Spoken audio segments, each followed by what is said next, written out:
everyone, this is FaZe and welcome to my channel. Today I'm super excited to be talking about this accessory by Logitech. And I've been seeing Logitech come out with amazing keyboard accessories for iPads, and I never really got one. For whatever reason, I was always very content with using the Magic Keyboard by Apple, but a lot of you guys have been asking me to test and review the Logitech Combo Touch. Now, this isn't necessarily a new product. Logitech has been creating the Combo Touch for a couple years now. So I've been using this for about a week, and in today's video, I'm going to give you my thoughts on how I think about it. So in today's video, I want to talk about two key things of this Logitech Combo Touch. First is the design, and the second, the overall user experience. So first, let's get started by talking about the design. So the Logitech Combo Touch is a two-piece design. You can use it as a protective case, which has a nice lip around it to protect the screen. There is one spot, however, that is left open so that you can just, put your Apple Pencil in, just like that. So it's pretty neat. I really like that. Also, you have a flap for multiple viewing angles, great for using as a stand to watch things or even just note-taking. And when you want to get serious work done, you can just connect the keyboard to the case and voila, you get the full experience. And of course, if you're not using the keyboard, you can just, flip it over and use it like this. It kind of reminds me of the smart keyboard folio that Apple used to sell. It's a lot like that, where the keyboard is just in the back, it's not active. When you're using it like this, it's pretty neat. So the one thing I will say about the build quality is that it's primarily rubber and plastic, but the bottom part or the top part, depending on how you look at it, is aluminum. So you get a ton of fingerprints all over this. I mean, a ton of fingerprints.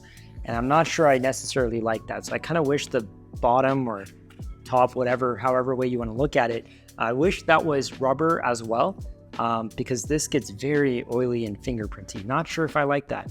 However, one thing I want to note is that this Combo Touch takes up a lot of table space. For an example, when you have a laptop or even the iPad on a Magic Keyboard, it's just the lid that tilts. Here, however, you are depending on the flap, and based on how you prop it and the angle you prefer, it just takes up a lot of space. Using this in public places and even on flights can definitely make it a little cumbersome. Overall, the design is nice, but I must say that the weight with this Combo Touch starts getting closer to a laptop. But if that's the experience that you are looking for, then you won't be disappointed. One thing that I've really enjoyed is the fact that I'm not always typing, so I don't always need the keyboard. And if I don't always need the keyboard, it's nice to just remove this and just, have this flap and watch movies, do some, like note-taking. It's pretty neat. And that's the experience that you get with this that you won't get with the Magic Keyboard. All right, so now that we have the design aspect out of the way, now let's talk about the user experience. First, let's take a look at the keys.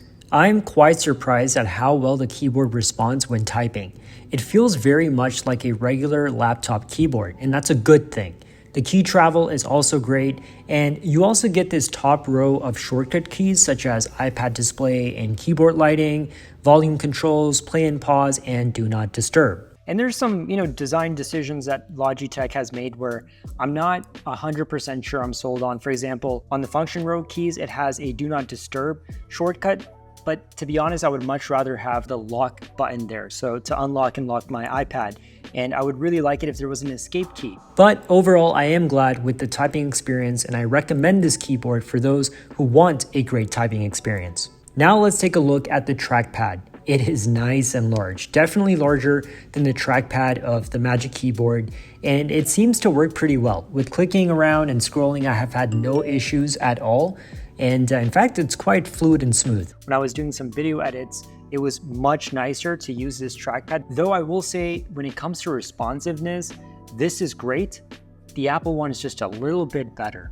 I think the best thing about this whole package is that it uses the smart connector. There are so many keyboards out there that have great, key travel. It's great to type on, great features, great backlighting, but it doesn't use the smart connector. So you would always have to manually charge it, and that's a hassle. So I'm glad that Logitech is, using the smart connector to power up this keyboard. That's really, really cool. Lastly, let's talk about price. For the 11-inch iPad Pro, it's $229, and for the 13-inch model, it's $259. This is quite a bit cheaper than the Apple one that starts at $300 for the 11-inch model and goes all the way up to $350 for the 13-inch. Alright guys, so this basically wraps up my video on the Logitech Combo Touch. I absolutely love it. I think it's a fantastic keyboard. Is it as great as the Magic Keyboard? In some ways, yes, and in some ways not. I think overall for the price, I think it's fantastic. I think it's better than that of a Magic Keyboard. I also like the amount of different angles and views that you can get with this. I think that's really, really cool. The trackpad is obviously a lot larger. And so if you are looking for something, aside from the Magic Keyboard, if you are looking for a great keyboard experience that gives you a lot of great viewing angles, you will not be disappointed. And I couldn't recommend this product enough. So if you are interested, I have the link to this product in the description below. Go check it out and let me know your thoughts. Have you used the Logitech Combo Touch? If so, comment below and let me know your thoughts. And if you have any other questions, drop them down in the comment section below. Subscribe to my channel if you haven't already done so, and I'll see you next time.